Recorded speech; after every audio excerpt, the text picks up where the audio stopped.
제가 살고 있는 곳은 다세대 주택이었어요. 특히 저희 집 옆집에는 저보다 몇 살 어린 여자가 혼자 살고 있었습니다. 직장 생활을 하느라 바쁜 사람이었지만 가끔 마주치면 인사를 나누곤 했죠. 그녀는 항상 저녁에만 활동하는 것 같았고 아침에는 집에 머무르는 듯 보였습니다. 여름이 되던 어느 날 아내가 친정에 다녀올 일이 있어 저는 며칠 동안 혼자 집을 지키게 됐어요. 그런데 아침에 갑자기 초인종이 울리더니 차를 빼달라는 소리가 들렸습니다. 문을 열고 나가보니 옆집 여자였습니다. 그녀는 마치 방금 잠에서 깬 듯한 모습이었어요. 슬립 차림에 가운만 걸친 상태였죠. 순간적으로 말이 나오지 않아 멍하니 쳐다보고 말았습니다. 그녀도 내 시선을 느꼈는지 순간 멈칫하더니 이내 살짝 미소를 지으며 말했습니다. 죄송해요.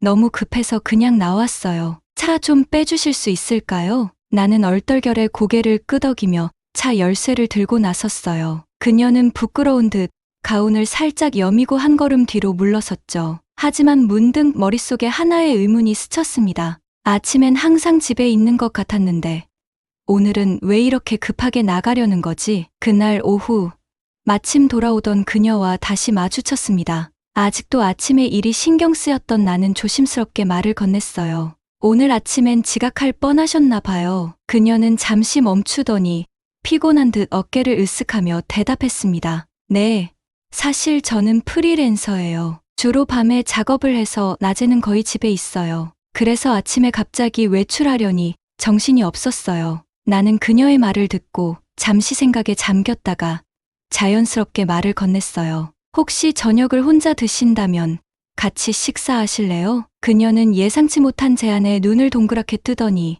이내 가볍게 미소를 지으며 대답했습니다. 좋아요. 사실 혼자 먹는 게 익숙하긴 한데 같이 먹으면 더 맛있을 것 같네요. 그러고선 여자의 집으로 갔어요. 저녁을 먹으며 이런저런 대화를 나누다 보니 술이 빠질 수 없었고 결국 맥주 몇 캔을 마시면서 분위기가 점점 무르익었습니다. 그녀는 맥주 캔을 손끝으로 굴리며 한숨을 내쉬더니 조용히 입을 열더라고요. 사실 요즘 너무 답답해요. 순간 방 안의 공기가 묘하게 정적에 휩싸였다. 그녀는 술 기운 때문인지 아니면 원래 할 말이 있었던 건지 나지막한 목소리로 말을 이어갔어요. 밤에 혼자 있으면 괜히 별 생각이 다 들고 그냥 가끔은 누군가랑 아무 말 없이 같이 있고 싶을 때도 있는데 그 말을 듣는 순간 가슴이 철렁했어요. 저도 옆집에 사니까 편하게 자주 연락하라고 친구가 되어주겠다고 하고 넘겼어요. 그날 이후 그녀와는 자주 마주치게 되었어요. 처음엔 그냥 인사만 나누는 이웃이었는데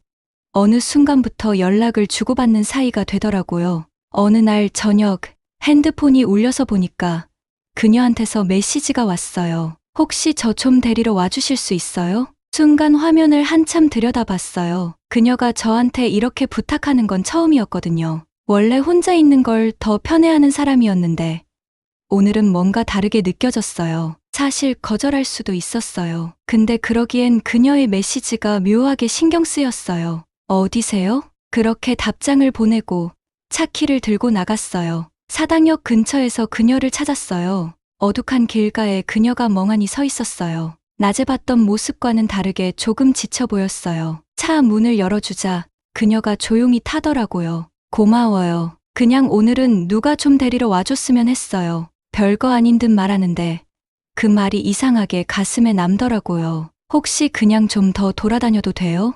나는 잠깐 그녀를 쳐다보다가 가만히 고개를 끄덕였어요. 어디 가고 싶은 데라도 있어요? 그녀는 피곤한 듯 미소를 지으며 창밖을 바라봤어요. 그냥 바람 좀 쐬고 싶어요. 오늘 하루 너무 길었거든요. 차는 천천히 골목길을 빠져나와 도로 위를 달리기 시작했어요. 한밤중에 도시는 한산했고 노란 가로등 불빛이 도로를 길게 비추고 있었어요. 그녀는 창문을 살짝 열어놓고 바람을 맞으며 가만히 밖을 바라봤어요. 말없이 흘러가는 풍경을 바라보는 그녀를 보고 있자니 왠지 모르게 조용한 음악을 틀어야 할 것 같았어요. 라디오에서 잔잔한 음악이 흘러나왔고 그녀는 천천히 의자에 몸을 기댔어요. 한참을 그렇게 달리다가 근처 강변에 차를 세웠어요. 그러면서 차 안에서 대화를 나눴어요. 그녀는 고개를 숙인 채 손가락으로 창문을 톡톡 두드리며 한숨을 내쉬었어요. 나는 그런 그녀를 가만히 바라보다가 저도 모르게 얼굴을 가까이 가져갔어요. 그리고 입맞춤을 해버렸어요. 그녀는 처음엔 놀란 듯 움찔했어요. 하지만 이내 아무런 저항도 없이 그대로 받아들이더라고요. 차 안은 점점 더 조용해졌어요. 음악 소리조차 들리지 않는 것처럼 오로지 우리만 존재하는 느낌이었어요. 하지만 시간이 흐를수록 현실이 서서히 우리를 밀어내는 느낌이었어요. 나도 순간적으로 정신이 번쩍 들었어요. 우리 가야겠네요. 조용히 속삭이듯 말하자 그녀가 살짝 고개를 끄덕였어요. 응, 그래야겠지. 그녀의 목소리에는 미묘한 여운이 남아 있었어요. 차 안의 공기는 여전히 뜨거웠지만 우리는 더 이상 아무 말도 하지 않았어요. 나는 천천히 시동을 걸고 차를 돌렸어요. 집으로 가는 길, 그녀는 창밖을 바라보며 가만히 있었어요. 아까 전까지의 감정이 거짓말처럼 느껴질 만큼 조용한 분위기였어요. 그날 이후 여자가 계속 생각났고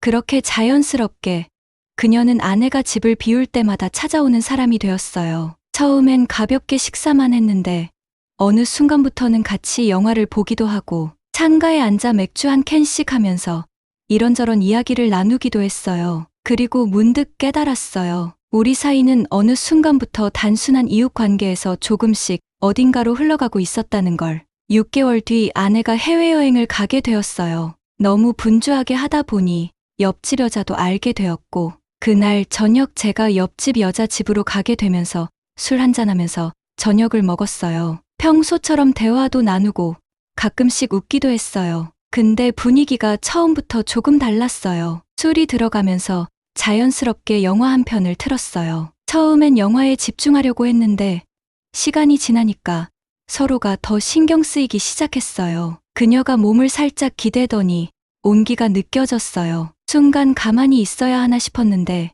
이상하게도 그 거리감이 어색하지 않았어요. 왠지 가만히 있으면 안 될 것 같았고 그렇다고 멈춰야 할 이유도 딱히 떠오르지 않았어요. 그리고 우리 사이에 있던 경계선이 점점 희미해지는 게 느껴졌어요. 그러고 나서 선을 넘게 되었습니다. 그날 이후로 우리는 서로를 자주 만나고 밖에서 만나기 시작했어요. 특히 아내에게 야근이라고 하고 옆집 여자와 함께 무인텔에 갈 때는 저도 모르게 짜릿하더라고요. 옆집 여자는 저에게 질투를 안 해요. 그러다 보니 관계가 서로 편한 것 같아요. 저희 이중 생활이 너무 가까워서 위험하지만 그렇다고 서로 집착하지 않기 때문에 들킬 걱정도 없는 것 같아요. 그래서 계속 아내가 외박할 때마다 이중 생활을 즐기고 있답니다. 제 이야기는 여기까지입니다. 끝까지 들어주셔서 감사합니다. 구독, 좋아요 잊지 말아주세요.